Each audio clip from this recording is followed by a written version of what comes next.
The sky above Seoul turned red at exactly 3:47 p.m. Every screen on Earth flickered and died, then came back to life, showing the same image. A massive alien warship, so large it blocked out the sun in 12 different time zones simultaneously. The vessel hung in orbit like a predator, circling its prey. Captain Hyun-woo stood in the control room of Antarctica Research Station 7, watching the broadcast with growing dread. He was a soldier, trained for combat, but nothing in his 20 years of service had prepared him for this. The alien commander appeared on screen tall, covered in dark scales, with 4 arms and eyes that gleamed like polished obsidian. Humans of Earth. The alien's voice rumbled through the translation system. I am Commander Thalrek of the Velkrin Empire. We have conquered 847 star systems. 43 sentient species have fallen before us. You are nothing special. You have 72 hours to surrender your planet, or we will take it by force. The broadcast ended. For 3 seconds, there was absolute silence in the control room. Then, chaos erupted. Hyun-woo grabbed his radio. All personnel, battle stations. Dr. Ji-na, report to command immediately. Dr. Ji-na arrived 5 minutes later, still wearing her wet suit from the morning dive. She was a marine biologist, one of the best in the world, assigned to study the strange creatures living in the deep waters surrounding Antarctica. Her dark hair was pulled back in a messy bun, and her eyes were wide with fear. Did you see it? She asked. Hyun-woo nodded grimly. The whole world saw it. Wud. Corporal Minji, their communications specialist, turned from her console. She was young, only 24, but she had steady hands and a quick mind. Sir, I'm getting reports from around the globe. Every military is mobilizing. The Americans are launching their fighter jets. Russia is activating their defense systems. China is... It won't matter, Hyun-woo interrupted quietly. Did you see the size of that ship? They had all seen it. The Velkrin flagship was 300 kilometers long. It made Earth's largest aircraft carriers look like toys in a bathtub. Over the next 24 hours, humanity tried to fight. Fighter jets scrambled from every continent. Missiles launched from submarines hidden in the ocean depths.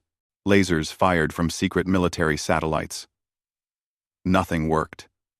The Velkrin shields absorbed everything humanity threw at them. Their weapons, in return, were devastating. A single beam from their ship could vaporize an entire city block. Tokyo was hit first. The Velkrin destroyed 3 military bases in under 10 minutes. No one died. The aliens seemed to be aiming carefully, destroying only military targets. It was almost insulting, like they were swatting flies without bothering to actually kill them. Hyun-woo received orders from General Dae-jung, the man coordinating Earth's defense from a bunker somewhere in South Korea. The orders were simple.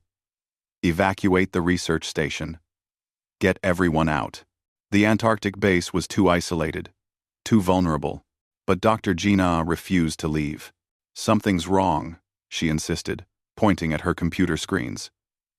Look at this data. For the past 3 days, I've been detecting massive movement in the Mariana Trench. Something big. Multiple somethings. Hyun-woo looked at the screen but couldn't make sense of the numbers and graphs. Dr. Ji-na, we need to evacuate. We have 12 hours before. Captain, please listen. I've been studying ocean life for 10 years. I've never seen readings like this. Whatever's down there, it's huge, and it's moving toward the surface. Hyun-woo wanted to dismiss her concerns. They had alien warships in orbit threatening to exterminate humanity, and she was worried about sea creatures? But something in her voice made him pause. Doctor. One. Ji-na wasn't the type to panic. If she said something was wrong, something was wrong. Fine, he said. Keep monitoring it. But pack your equipment. If I give the order to evacuate, we're leaving immediately. While Ji-na worked on her research, Hyun-woo tried to gather information about the enemy. The Velkrin had been broadcasting constantly, showing footage of their previous conquests. They seemed to enjoy bragging. Corporal Minji translated some of the broadcasts. "They're calling themselves the galaxy's ultimate predators," she said, disgust clear in her voice. "They're saying they evolved on a death world where only the strongest survive. They claim their species has no fear response. They literally don't know what fear feels like." "Everyone feels fear," Hyunwoo muttered. "Not them, apparently. They're saying that's what makes them perfect warriors. Nothing scares them. Nothing makes them hesitate." Hyunwoo thought about that. A species without fear. It made a twisted kind of sense. Fear kept people alive, but it also made them cautious, made them retreat when they should advance. An army without fear would be unstoppable. On the second day, 3 Velkrin landing craft descended to Earth. One landed in the Amazon rainforest. One touched down in the Sahara Desert. The third came down in the middle of Beijing. The aliens emerged wearing no protective gear, breathing Earth's atmosphere like they owned it. The alien in Beijing was captured on live television. It was huge, nearly 3 meters tall, with muscles that rippled under its scales. A reporter, brave or foolish, approached with a microphone. "Why are you here?" the reporter asked in Mandarin. The alien's translator device rendered it into their language instantly. The Velkrin warrior laughed a sound like grinding rocks. "We are here because we can be. Your world will serve the Empire. You should feel honored. Most species try to resist.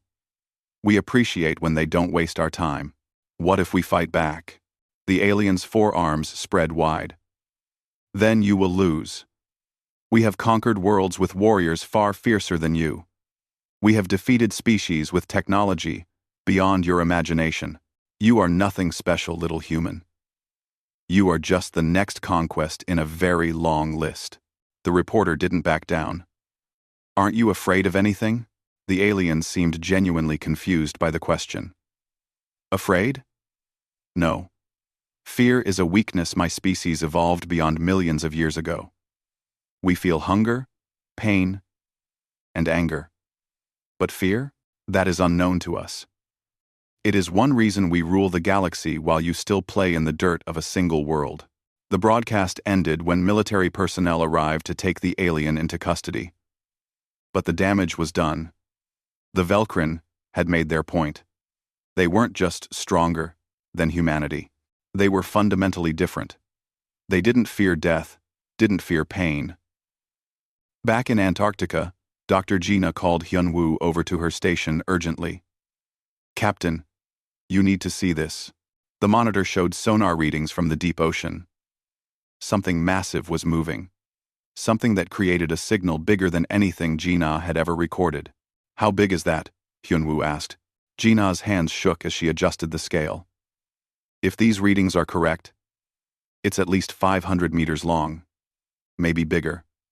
And Captain, there's more than one. I'm detecting at least 4 separate signals, all moving in coordinated patterns." Hyunwoo stared at the screen. 500 meters. Nothing on Earth was that large.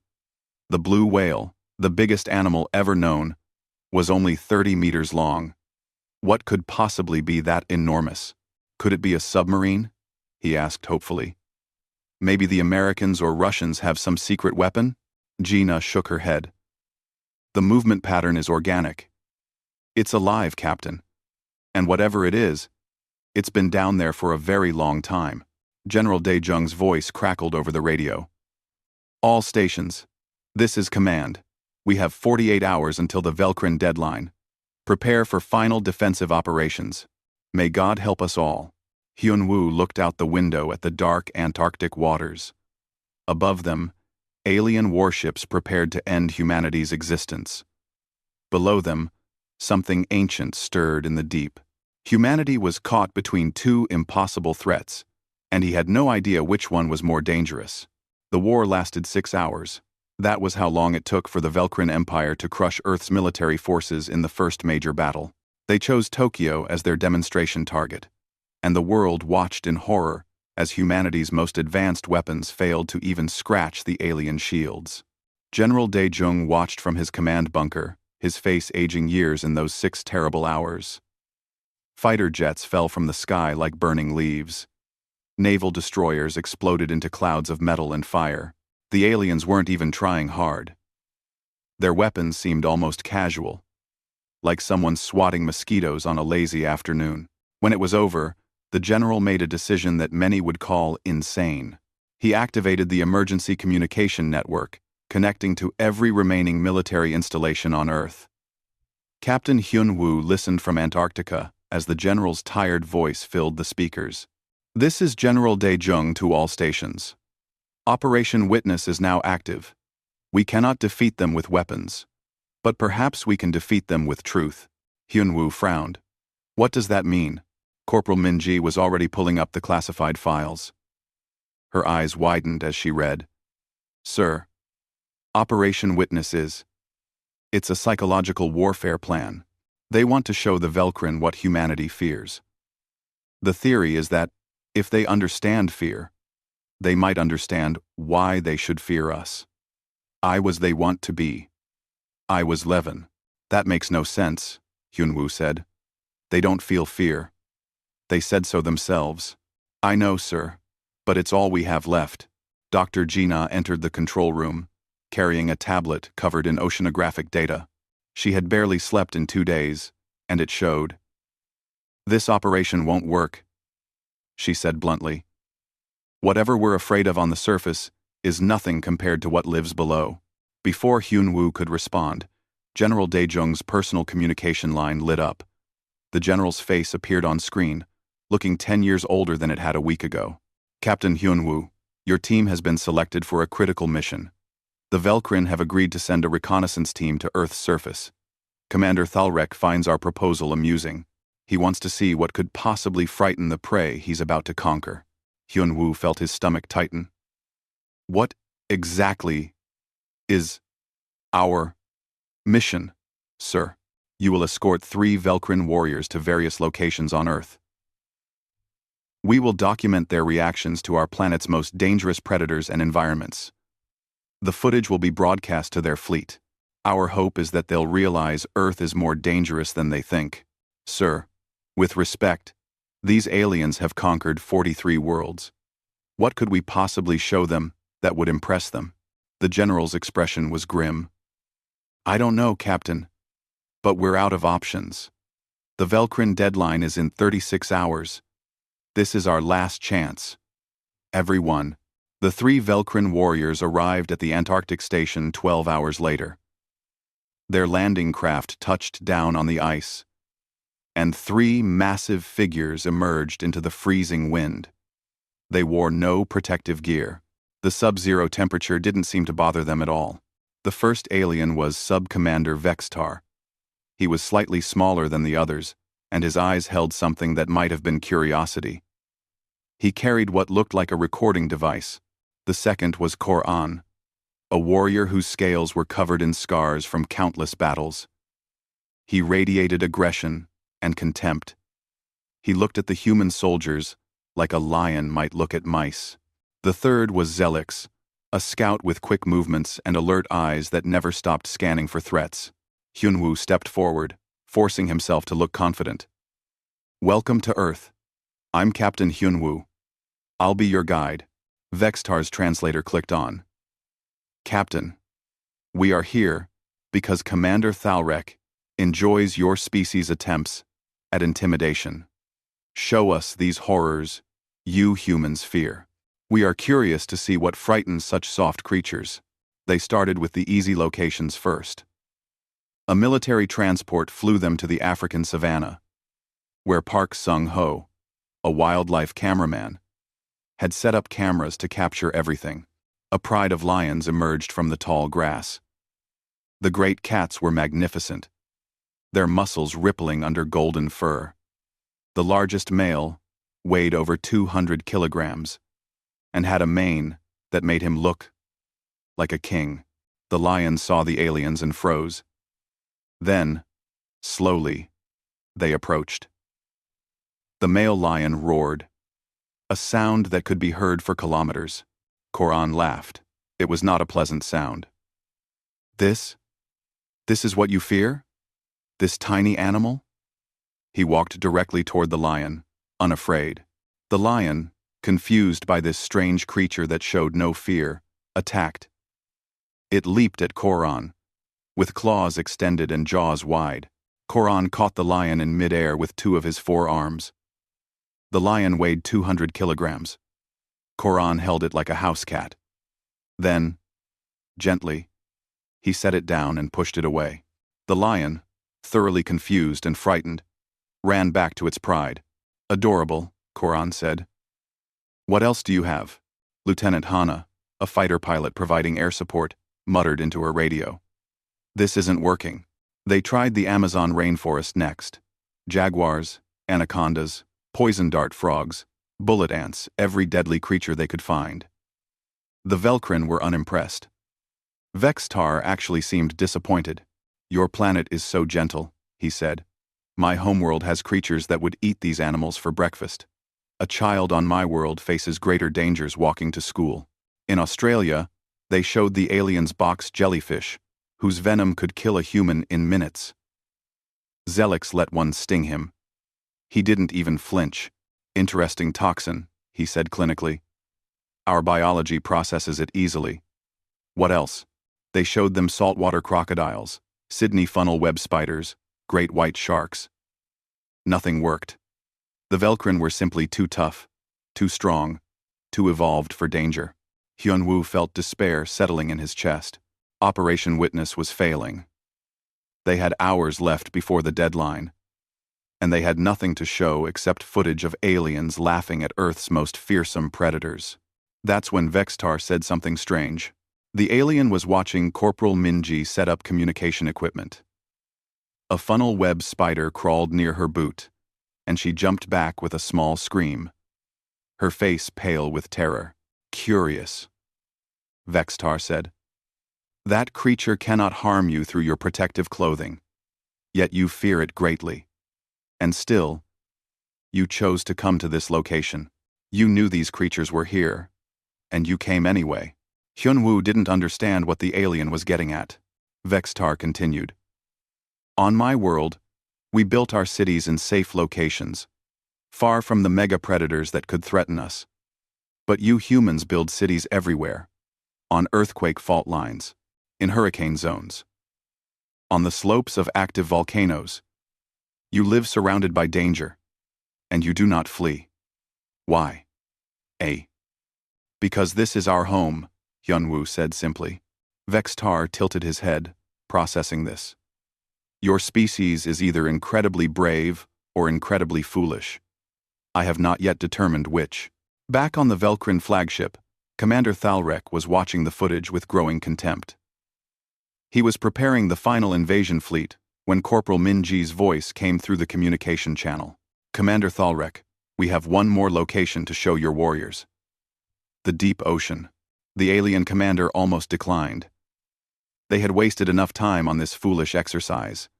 But Vextar's voice came through, sounding unusually interested. Commander, I request permission to complete this final demonstration. These humans are showing us their fears. I believe understanding prey is valuable before consuming it. Thalrek considered, then agreed. Very well. But this is your last chance, humans. Show us something impressive, or we begin the invasion immediately. Dr. Gina stepped forward, her eyes meeting Hyunwoo's. Captain, I need to show them what's really down there. But I have to warn you, we might not come back up. Hyunwoo looked at her tired face, saw the fear and determination mixed together. What did you find? What did you find? Something that's been living in Earth's oceans for longer than humanity has existed, she said quietly. Something that makes everything we've shown them look like house pets. Hyunwoo made his decision. Get the submarine ready. We're going down. The submarine was called Deep Explorer 7. And it was one of only 4 vessels on Earth capable of reaching the deepest parts of the ocean. Captain June commanded the vessel, a weathered man of 45 who had spent more time underwater than on land. His face showed no emotion as he prepared for the dive, but his hands moved with the careful precision of someone who knew exactly how dangerous this journey would be. Hyun-woo stood in the cramped loading bay, watching the three Velcrin warriors board the submarine. They had to duck their massive frames to fit through the doorway. Vex-Tar moved with curiosity, his recording equipment active. Koran radiated contempt for the tiny human vessel. Zelix's eyes darted everywhere. Assessing potential threats, Dr. Gina was already inside, checking her monitoring equipment for the third time. Corporal Minji secured the communication systems, her young face tight with anxiety. They all knew this was insane. They were taking alien warriors into the deepest, most unexplored part of Earth's oceans. A place where pressure could crush steel like paper. "Everyone secure," Captain June announced. "We're diving to the Mariana Trench. Depth: 11,000 meters. Travel time: 4 hours down, 4 hours up. If anything goes wrong at those depths, there's no rescue. We clear?" Everyone nodded. The Velcrin said nothing. The submarine detached from the surface vessel and began its descent.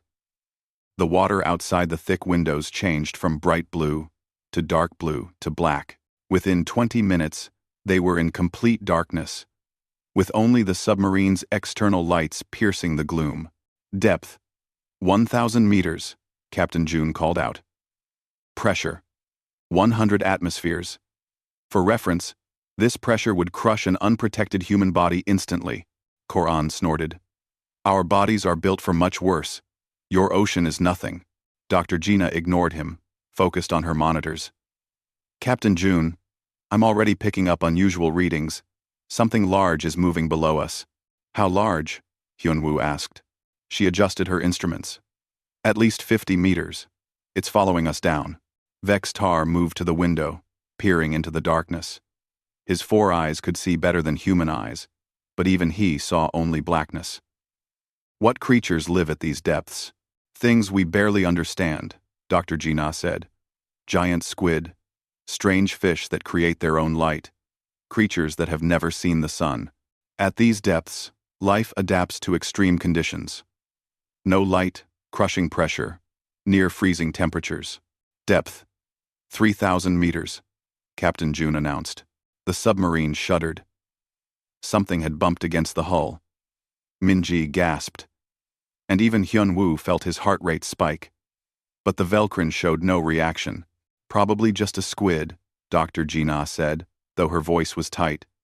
"They're curious about our lights." They continued descending. 4,000 meters, 5,000, 6,000. The pressure outside was now 600 times greater than at the surface. The submarine's hull creaked and groaned under the strain.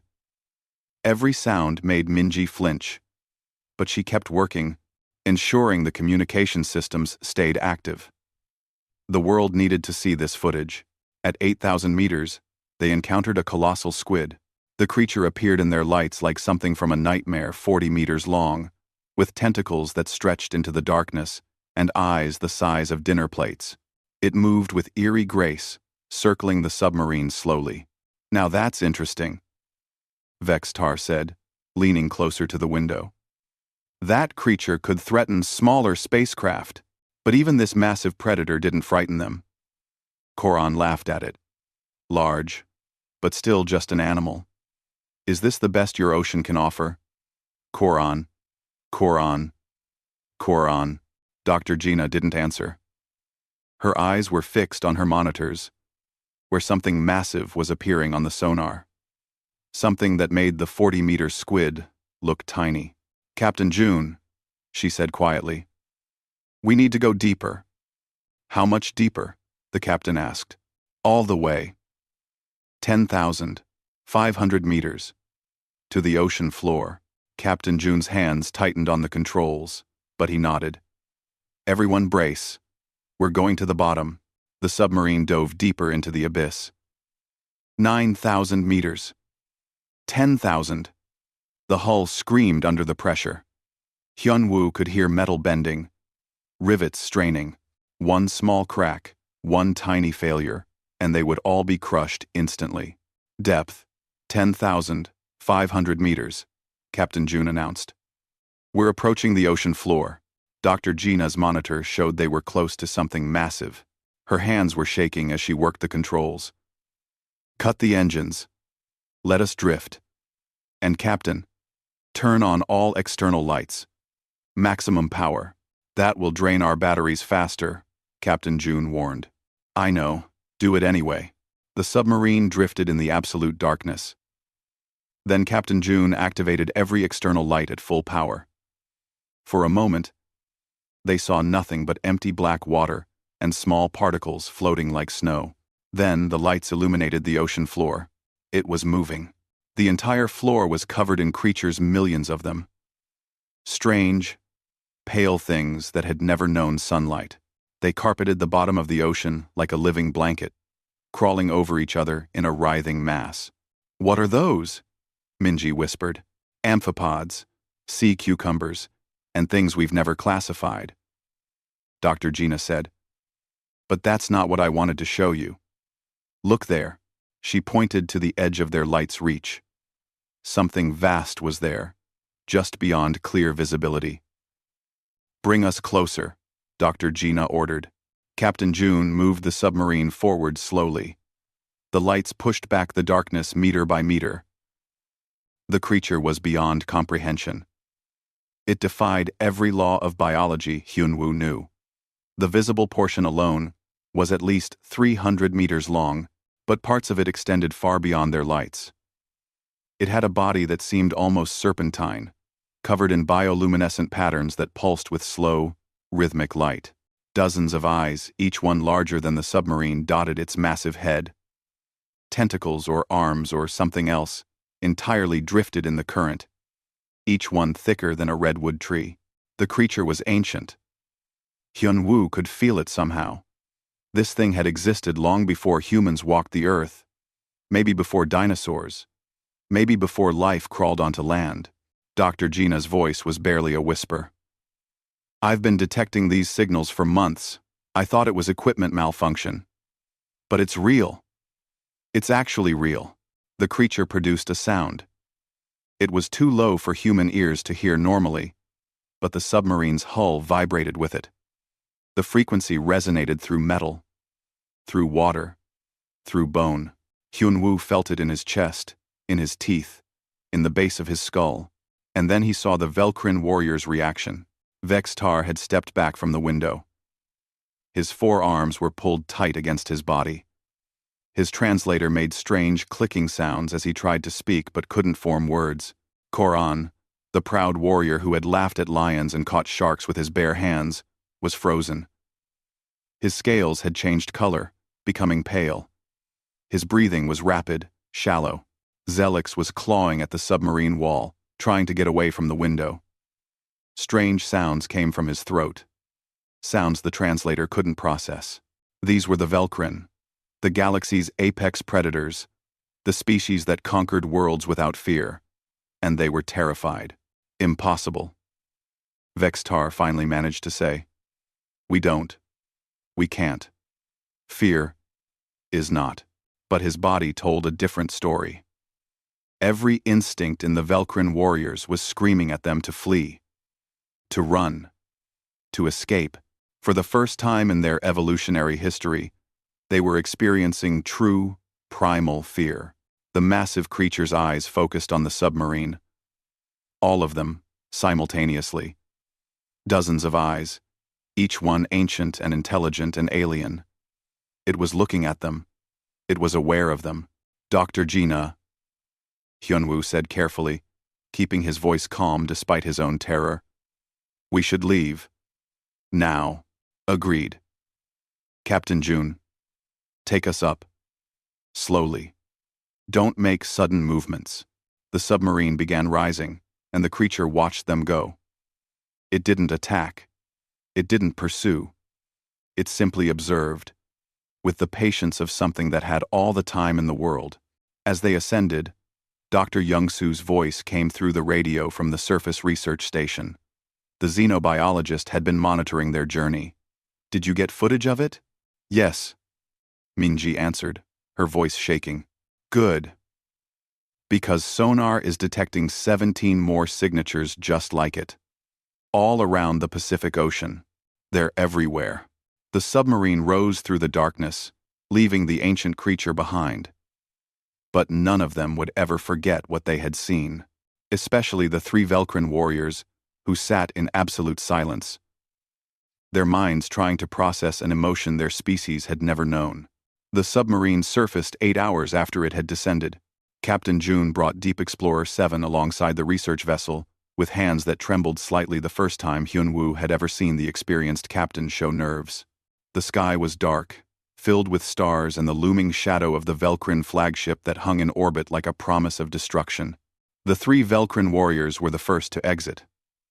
They moved slowly, almost mechanically. Koran, who had boarded with arrogant confidence, now walked like someone in shock. His scales were still pale, and his breathing hadn't returned to normal. Zelix wouldn't look at the ocean, keeping his eyes fixed on the sky, and Vextar clutched his recording equipment like a lifeline, his multiple hands shaking. Lieutenant Hana was waiting on the deck of the research vessel, along with a medical team.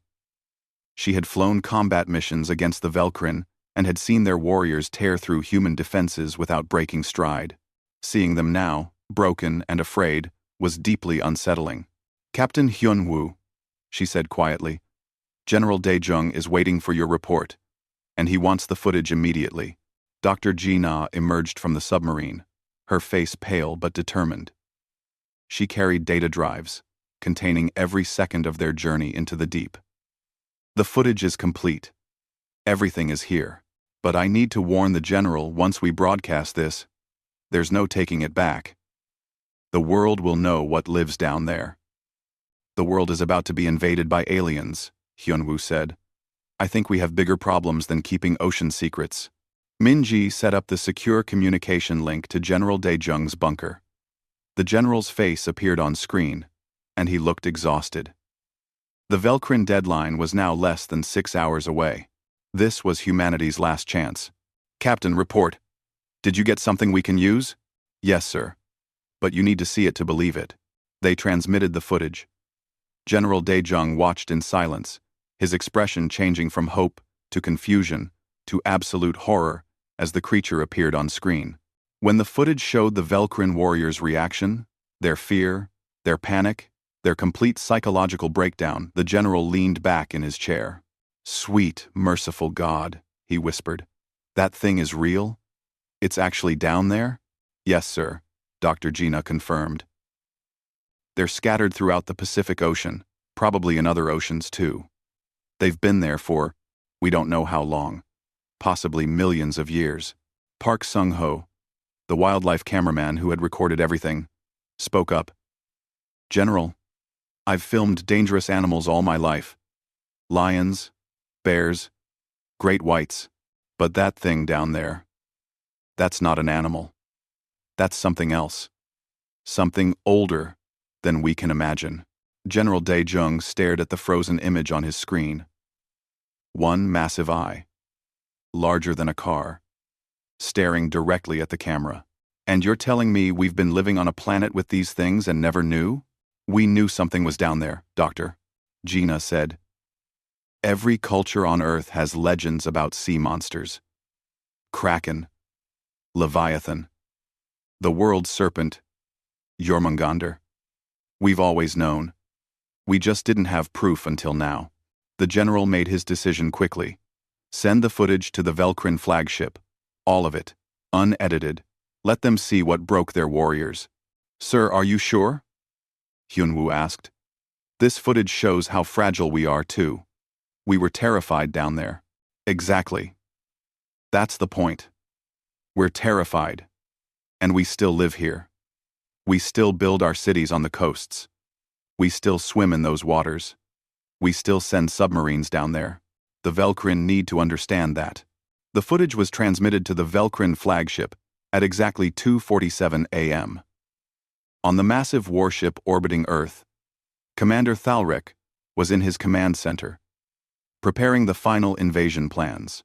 The human deadline would expire in less than 6 hours, and he was ready to begin the conquest. When his communication officer informed him that the humans had sent more footage from their little demonstration, he almost ignored it. But something about the officer's voice made him pay attention. "Commander, you should watch this. Our warriors who went planetside. Something happened to them." Thalrek pulled up the footage on the main screen. At first, it showed the expected images of the human submarine descending into darkness. Boring. Then the creature appeared. The commander leaned forward, his forearms tensing. The creature on screen was massive, ancient, and utterly alien. Even through the recording, he could sense its power, its age, its wrongness. And then, he saw his warriors' reactions. Sub-Commander Vex Tar, stepping backward, translator failing. Warrior Koran, paralyzed, scales pale with terror.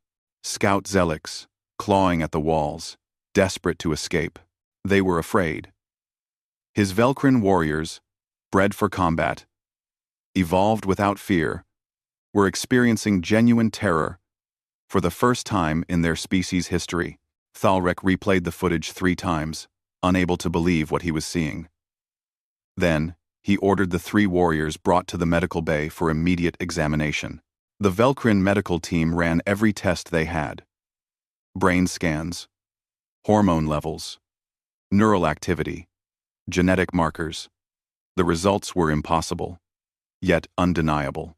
All 3 warriors showed profound psychological trauma. Their neural pathways had formed new connections, ones that shouldn't exist in Velcrin biology. They had developed the capacity for fear. The chief medical officer delivered the diagnosis to Commander Thalrek personally.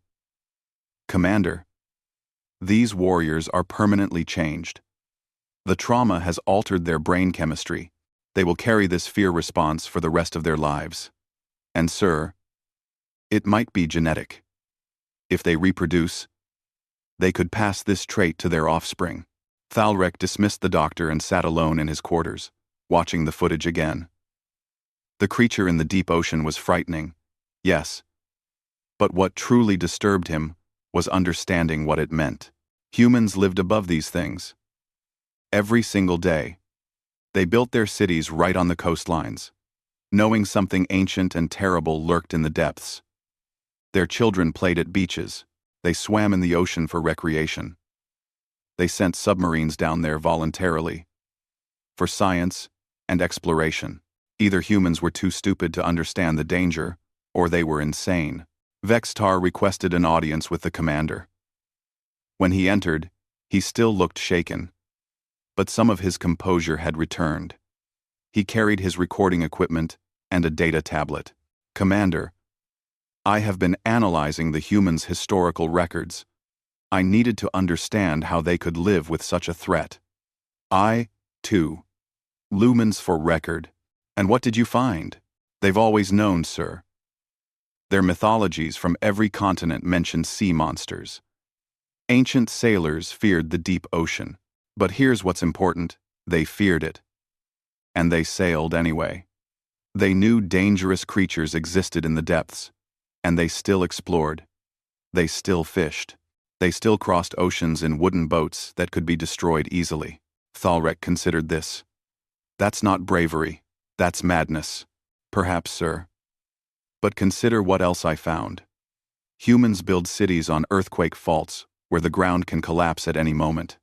They live on volcanic mountains that could erupt and kill them. They inhabit areas with hurricanes, tornadoes, floods, wildfires. Their planet is constantly trying to kill them, and they simply adapt. They live with constant danger and consider it normal." The commander pulled up Earth's map, highlighting all the major human cities. Vextar was right. Millions of humans lived in places that were objectively dangerous. Tokyo sat on fault lines that caused regular earthquakes. Miami was threatened by hurricanes every year. San Francisco could be destroyed by a major quake at any time. Yet, humans stayed. They built bigger cities. They raised families there. "They're either the bravest species in the galaxy or the most foolish," Thalrek said. "I believe they are both, Commander. And that makes them more dangerous than any species we've encountered." They don't conquer through strength. They survive through sheer, stubborn refusal to abandon their home, no matter what threatens them. Thalrek watched the footage one more time. The massive eye staring at the camera. The ancient creature that had existed long before humans evolved. And the humans going down there anyway. Afraid, but determined. They weren't showing us what they fear, Thalrek realized. They were showing us that they live with fear every day and haven't left their planet. They were warning us. Yes, Commander. Call an emergency council, all senior officers. We need to discuss whether conquering Earth is worth the cost. The Velkrin High Council convened aboard the flagship 3 hours before the deadline. It was an emergency session, called only when facing existential threats to the Empire. In their 800-year history of conquest, they had only held such meetings 4 times before. Commander Thalrek stood before the Council of 7 Admirals, the highest military authority of the Velkrin Empire. Behind him, on the massive viewing screen, the footage from the deep ocean played on repeat. The ancient creature's eye, the human submarine drifting in absolute darkness, and most importantly, the 3 Velkrin warriors experiencing fear for the first time in their lives. Admiral Kextar, the oldest member of the council, spoke first. Commander Thalrek, in your assessment, can our forces successfully conquer Earth? Yes, Admiral. Militarily, they are inferior. We could destroy their major cities within days, subjugate their population within weeks. From a purely tactical standpoint, Earth is an easy conquest. Then why have you called this emergency session? Thalrek took a breath. Because I believe conquering Earth would be the greatest mistake in our empire's history. Silence fell over the council chamber. Several admirals shifted in their seats, confused. One junior admiral, Vornak, actually laughed. Commander, they have barely mastered spaceflight. They have no shields, no energy weapons, no faster-than-light travel. They are primitives. How could they possibly threaten us? Thalrek gestured to the screen. With respect, Admiral, you're asking the wrong question. The question isn't whether they can threaten us militarily. The question is, what kind of species lives on that planet? He pulled up additional footage, everything his research teams had compiled over the past 24 hours. Images of human cities, built in insane locations. Historical records of humans surviving catastrophes. Documentation of human exploration into every dangerous environment their planet offered. Humans build their largest city on an island that experiences earthquakes and tsunamis regularly. They've been hit by devastating quakes multiple times, and they rebuild bigger each time. They constructed a major population center, called San Francisco, directly on top of a massive fault line. When it was destroyed by an earthquake in their year 1906, they rebuilt it. It's now home to millions. He switched images. This is New Orleans. Built below sea level, in a hurricane zone. Flooded completely in 2005. The humans returned and rebuilt. This is Pompeii, an ancient city built at the base of an active volcano. When the volcano erupted and buried the entire city, killing everyone, did humans learn their lesson? No. They built Naples right next to it, and millions live there now. Admiral Kextar leaned forward, interested. Both, Admiral. But there's more. Look at their history of exploration. They crossed oceans in wooden ships, knowing sea monsters existed in their legends. They climbed their highest mountains where the air itself can kill them. They've sent expeditions to both poles of their planet, where temperatures can freeze flesh in minutes. And now they're exploring space, despite having no protection if something goes wrong. Vextar, who had been granted permission to attend the council, stepped forward. Admirals, I've spent time among the humans. I've studied their culture. They have a concept they call adventure. They actively seek danger for recreation. They jump from aircraft with fabric parachutes. They dive into the ocean with only small tanks of air. They climb cliffs with only ropes. They do these things for fun, Admiral Vornak scoffed. This proves they're insane, not dangerous. With respect, Admiral. You're wrong, Vextar said. I examined their military history. Every time they face a superior force, they adapt. When they fought each other with swords, someone invented guns. When they fought with guns, someone invented tanks. When they fought with tanks, someone invented missiles. They never stop adapting, never stop fighting, never surrender, even when the logical choice is to give up. He pulled up historical images. This is from their Second World War. The British were being bombed every night by Germany. Their cities were burning. Thousands died. The logical response would be surrender. Instead, they kept fighting. For 6 years, they adapted to living under constant bombardment. Children played in the rubble. Parents went to work the day after their homes were destroyed. They simply refused to give up. Thalrek added.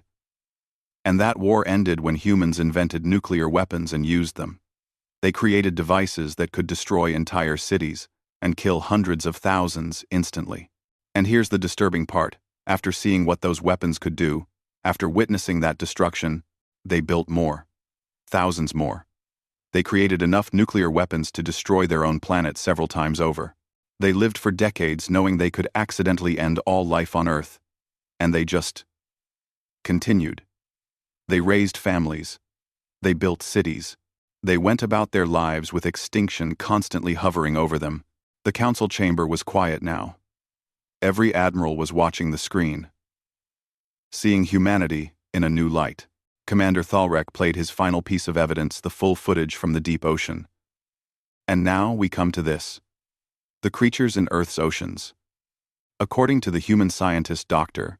Gina, these entities have existed for millions of years. They're older than human civilization, older than human species. Humans have legends about them going back thousands of years. They've always known something terrible lives in the deep ocean. He paused, letting that sink in. And they still swim there. They still fish there. They still build coastal cities and raise their children within sight of the ocean. 70% of their planet is water. And they have no idea what all exists down there. But it doesn't stop them. They fear the ocean and live beside it anyway. Admiral Kextar spoke slowly. Commander, what exactly are you suggesting? I'm suggesting that any species willing to live with those creatures, any species that survives constant natural disasters, any species that invents weapons capable of destroying themselves and still continues, that species is too dangerous to conquer. Not because they're strong, but because they're insane. They don't think like normal beings. They don't react to threats the way they should. Warrior Koran, who had also been granted permission to attend, stepped forward. He still looked shaken, his scales not quite their normal color. Admirals, I have fought in 32 campaigns. I have killed enemies with my bare hands. I have never retreated from battle. But when I saw that creature in the deep, something in me broke. For the first time in my life, I felt fear. Pure, absolute terror. He looked at the council with haunted eyes. And the humans felt it too. I could see it in their faces. But here's what you need to understand. They went down there anyway. That human captain, Hyun Woo, he was terrified. His hands shook. His breathing was rapid, but he gave orders calmly. Kept his crew focused. Completed the mission. The human doctor, Gina, she knew what was down there and volunteered to go. The young communications specialist, Min Ji, she was crying from fear, but kept her equipment running. Koran's voice dropped. They function while afraid. We, Velkrin, evolved without fear because we thought it made us weak. But humans have fear, and they simply ignore it. They feel terror and do what needs to be done anyway. That's not weakness, admirals. That's something else entirely. Admiral Kextar looked at the footage one final time. Then at his fellow council members. Let us vote. All in favor of retreating from Earth and declaring it a quarantine world? Every hand rose. The vote was unanimous. Commander Thalrek felt relief flood through him. Thank you, Admirals. I'll prepare the withdrawal orders. One more thing, Commander, Admiral Kextar said. Send a message to the humans. They deserve to know why we're leaving. Thalrek composed the message carefully. He addressed it to General Daejung, knowing the human commander would understand. General Daejung of Earth, the Velkrin Empire has decided to withdraw from your system. This is not a retreat. We could still conquer your world easily. But we choose not to. Your species has shown us something we've never encountered before. You live on a death world and call it home. You survive alongside creatures that could destroy you and refuse to leave. You face constant danger and simply adapt. You feel fear and do what must be done anyway. We have conquered 43 species across 800 star systems. But you are different. You are either the bravest species in the galaxy or the most insane. Perhaps you are both. Either way, you are too dangerous to predict, too stubborn to control, too adaptable to defeat permanently. Conquer Earth, and we would have to fight you forever. You would never stop resisting, never stop adapting, never accept defeat. So we choose to leave. Your world will be declared quarantined. No Velkrin will visit Earth. We will spread word throughout the Empire that your planet is protected not by your weapons, but by the ancient things that sleep in your oceans, and by your own inexplicable willingness to live above them. We thought we were the galaxy's apex predators. But after seeing what lives on your world, and seeing how you coexist with it, we understand the truth. You are not the strongest species, but you might be the most terrifying. Farewell, General. May we never meet again. General Daejung read the message in his bunker, surrounded by his command staff. When he finished, he sat in silence for a long moment, then started laughing. It was a tired, slightly hysterical laugh, but genuine. We won, he said, disbelief in his voice. We actually won. Captain Hyunwoo received the news at the Antarctic Research Station. Lieutenant Hana flew down personally to tell him. Along with Dr. Gina, Minji, and Captain June, they watched together as the Velkrin fleet pulled back from orbit, their massive ships engaging faster than light drives and disappearing into the stars. They're really leaving, Minji whispered. We're safe. Dr. Gina looked out at the dark Antarctic waters, where her monitors still showed massive shapes moving in the deep. Safe is a relative term. Hyunwoo knew what she meant. The Velkrin were gone, but the ancient creatures remained. They had always been there, swimming beneath the surface, older than human history, and humanity had lived above them all this time, without knowing. Should we tell people? Minji asked. About what's really down there? Dr. Gina considered, then shook her head. Humanity has survived this long without knowing the complete truth. Maybe that's how it should stay. We've always lived with danger. Earthquakes, volcanoes, hurricanes. And now we know there are things in the ocean that defy comprehension. But we've never let danger stop us before. The Velkrin called us insane, Hyunwoo said. Maybe we are, Dr. Gina replied with a small smile. But it's our home, dangers and all. They stood together, watching the sun rise over the Antarctic ice. Above them, Earth's sky was clear of alien warships for the first time in days. Below them, in the dark ocean depths, ancient things continued their slow movement through the abyss, unaware and uncaring that they had just saved humanity. And across the galaxy, the Velkrin Empire began spreading word of the quarantined world. Earth, the planet where the dominant species lived above nightmares, and called it normal. Earth, where humans survived not through strength, but through sheer, stubborn refusal to abandon their home. Earth, the world protected by things older and stranger than any empire in the galaxy. The message spread. Do not disturb that world. Do not engage the humans. They are not the strongest species, but they might be the most dangerous, because they simply refuse to understand when they should be afraid.